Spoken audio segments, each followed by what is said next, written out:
Bank account freeze क्यों होते हैं? दोस्तों, हाल ही के दिनों में आप लोगों ने देखा होगा कि सिर्फ 10 रुपये, 20 रुपये और 30 रुपये की ट्रांजैक्शन के चक्कर में बड़े बड़े लोगों का बैंक अकाउंट फ्रीज हो रहा है। तो ऐसे में हर एक व्यक्ति का यही प्रश्न होता है कि भाई साहब, मैंने तो पेमेंट ली नहीं थी, मेरी पेमेंट तो मेरी खुद की थी, मैंने तो अपने सामान के लिए लिया था। तो ऐसे में कोई भी सरकार या कोई भी बैंक मेरा अकाउंट फ्रीज कैसे कर सकता है? तो दोस्तों, इसके पीछे बहुत लंबी कहानी है। कैसे? काफ़ी सारे लोग क्या करते हैं, अपनी एक नॉर्मल ट्रांजैक्शन के साथ साथ में गेमिंग भी करते हैं और उसके अलावा 2 नंबर का जो पैसा होता है वो गेमिंग में। बात दरअसल में ऐसी है, देखो, पैसा आपका ही है, लेकिन वो जिसने भेजा है उसके पास भी कहीं ना कहीं से तो आया होगा, और जो उसका मूल पैसा, जिसका वो पैसा मूल है, मतलब जहाँ से पैसा निकल के आया है, वहाँ से कोई ना कोई शिकायत हुई है। दरअसल में कहानी ऐसी होती है दोस्तों, जैसे मान के चलिए किसी व्यक्ति ने किसी व्यक्ति के साथ में ठगी हो गई है, ऑनलाइन ठगी हो चुकी है और उसके अकाउंट से 50,000 रुपये निकल गए हैं। और वो 50,000 रुपये वो फ्रॉड व्यक्ति क्या करता है, आगे से आगे पैसे ट्रांसफ़र कर देगा और लगभग 4 से 5वें लेयर के अंदर, जैसे कि मान के चलो यहाँ से ठगी हुई है तो पहले उस फ्रॉड के पास में गए, उस फ्रॉड ने कम से कम सेकंड लेयर को डाल दिया, सेकंड ने तीसरे लेयर को डाल दिया और तीसरे लेयर में चौथे लेयर को डाल दिया है। तो ऐसे करके कम से कम 4 लेयर तक जो पैसे होते हैं उन पैसों को रिकवर किया जा सकता है।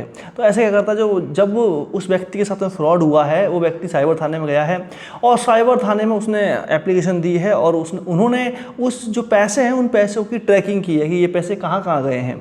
तो पैसे की ट्रैकिंग करना आसान है, सभी से बैंक में जाते हैं। तो ऐसे करके आपके अकाउंट में उन पैसों में से 10 या 20 रुपए की ट्रांजैक्शन हुई है और उसी को लेकर आपके अकाउंट में झोल हो चुका है। समझ गए? अब गलती आपकी नहीं है इसमें। देखो, गलती आपकी नहीं है। हो सकता था बैंक वालों के पास में ऑप्शन हो सकता था कि भाई साहब, उन 10-20 रुपए जो ट्रांजैक्शन गलत हुई है उनको लाइन अमाउंट में डाल दें, लेकिन जो आपका मूल पैसा है उसको रिलीज कर दें। ये इनके पास में एक ऑप्शन हो सकता था, होता भी है, लेकिन बैंक वाले नहीं मानते हैं। पीछे से प्रेशर पड़ता है तो वो एक ही दम में सभी पूरे अकाउंट को फ्रीज कर देते हैं। मेरी जानकारी में कम से कम 10 से 15 अकाउंट तो फ्रीज मैंने परसों ही देखे हैं, सोमवार को, और एसबीआई बैंक में। जब मैं अपने कुछ काम से गया था, लगभग 10 से 15 जो बंदे हैं वो इसी समस्या को लेकर आए हुए थे। उनकी गेमिंग की पेमेंट थी। गेमिंग में क्या होता है दोस्तों, एक बात का ध्यान दीजिएगा। देखो, काफ़ी सारे लोग ऐसे भी हैं जो 10 से 20 रुपये कमाने के चक्कर में, 100 से 200 रुपये करने के चक्कर में इलीगल बैटिंग एप्लीकेशन आती हैं, उनमें अपना पैसा इन्वेस्ट कर देते हैं और वहाँ से 100, 150, 200 रुपये बना के जब वो पैसा उनके अकाउंट में वापस आता है तो वो पीछे से क्या है, सरकार उन पर रेट डालती है और देखते हैं कि भाई इनका जो पैसा है किन किन अकाउंट में गया है। बस वही सीन है, आपके अकाउंट में पैसा आया हुआ होता है। तो गेमिंग के चक्कर में भी आपका अकाउंट फ्रीज हो जाता है। जब मान के चलिए अगर आप रेगुलर गेमिंग में लेन देन कर रहे हैं, कोई तीसरी एप्लीकेशन है, तो उसको भी गवर्नमेंट इलीगल पेमेंट मारती है। गवर्नमेंट नहीं मानती है, बैंक वाले उसको इलीगल मानते हैं कई बार में। तो बैंक वाले रिपोर्ट मारते हैं सीधे आपके अकाउंट के ऊपर और वो जो प्रेशर होता है वो इस प्रकार से फ्रीज हो जाता है आपका अकाउंट। तो अब इसमें बचने का तरीका क्या है? देखो, अगर आपका अकाउंट फ्रीज हो गया है, सबसे पहले आपको उस थाने से एनओसी लेके आनी होती है जिस थाने से रिपोर्ट लगी है। जैसे मान के चलिए मेरे साथ फ्रॉड हुआ है जयपुर में, तो मैं जयपुर जाऊंगा, जयपुर की जो साइबर थाना है वहाँ पर रिपोर्ट लिखाऊंगा। और मान के चलिए आपका अकाउंट फ्रीज हो गया है तो आपको जयपुर आना होगा ताकि मैं एनओसी दे सकूँ कि भाई साहब इनका कोई लेना देना नहीं है। और यहाँ से बचने के लिए सबसे ज़्यादा जो फ्रॉड हो रहे हैं दोस्तों, ये देखो, ये जानबूझ के भी किए जा रहे हैं, क्योंकि मैंने पीछे हाल ही के दिनों में ऐसे केस भी देखे थे जो एनओसी देने के पैसे मांग रहे थे। जैसे कि मान गुजरात है, बॉम्बे है, हैदराबाद है, इनके कुछ ऐसे थाने हैं जिनसे सबसे ज़्यादा ऐसे शिकायतें हुई हैं कि इन्होंने पैसा फ्रॉड कर लिया है। और वो सबसे ज़्यादा कॉलिंग भी उस साइड से आ रही है। गुजरात हो गया, महाराष्ट्र हो गया, हैदराबाद हो गया। यहाँ के जितने भी थाने से एनओसी लेने जाओगे तो आपसे पैसे वसूले जाएंगे। उसके अलावा एक नया भी सेंटर बन रहा है गुड़गांव का। गुड़गांव के पैसे सबसे ज़्यादा फ्रीज हो रहे हैं।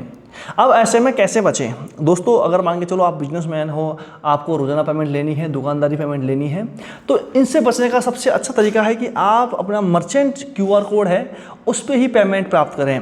उसके अलावा कोई दूसरा पेमेंट माध्यम ना लें कि आप मोबाइल नंबर दे रहे हो तो वहाँ से पैसे ले रहे हो, नहीं। आपको अगर कोई अनजान से पेमेंट लेनी है, किसी अनजान व्यक्ति से पेमेंट लेनी है, तो आप सिर्फ और सिर्फ अपने मर्चेंट अकाउंट पर ही पेमेंट लें। उसके अलावा कोई दूसरा ऑप्शन नहीं हो सकता है, क्योंकि मर्चेंट अकाउंट में पैसे इकट्ठे होते हैं और सुबह एक साथ में सेटल हो जाएगा। अगर कोई भी फ्रॉड का पैसा भी रहेगा तो वो पैसा सुबह वाले सेटल वाले टाइम पर ही वो साइड हो जाता है, वो मालूम पड़ जाता है वैसा ये पैसा फ्रॉड का आया हुआ है और उस पर रोक लग जाती है। लगभग वो बचने के चांस हो सकते हैं। चलते फिरते आजकल के टाइम पे क्या हो रहा है कि भाई साहब ऑनलाइन कर दूँ, आप जाकर दे दो। कोई भी बंदे के साथ में काम नहीं करना। अनजान बंदा आ रहा है, खासतौर से मान लो आउट ऑफ स्टेट वो बंदा आया हुआ है, उसने अपनी समस्या दिखाई है, तो दया नहीं खानी जल्दी से, क्योंकि आपने दया खाई आपके बछड़ पड़ने में 2 मिनट लगती है। तो ऐसे आपको अपने आप को सेफ रखना है, क्योंकि आज के टाइम पर जितने ज़्यादा देखो ऑनलाइन ट्रांजेक्शन ने फ़ायदा तो दिया है, साथ साथ में नुकसान भी उतने सारे साथ में लेकर ये आया हुआ है। तो दोस्तों अगर आपका भी अकाउंट फ्रीज हो चुका है तो बस आप भी NOC लेकर आइएगा और आपका अकाउंट जल्दी से अनफ्रीज कर दिया जाएगा। चिंता करने वाली कोई बात नहीं है। आप बस बैंक के मैनेजर से बराबर तरीके से बातें करते रहिएगा और आपका अकाउंट टाइम से भी सही हो जाएगा। सावधान रहिए, सतर्क रहिए। आपका पैसा आपकी जिम्मेदारी है। मैं हूं धीरेन्द्र सिंह बेस्ट और आप अभी देख रहे हैं टेकनेट मी।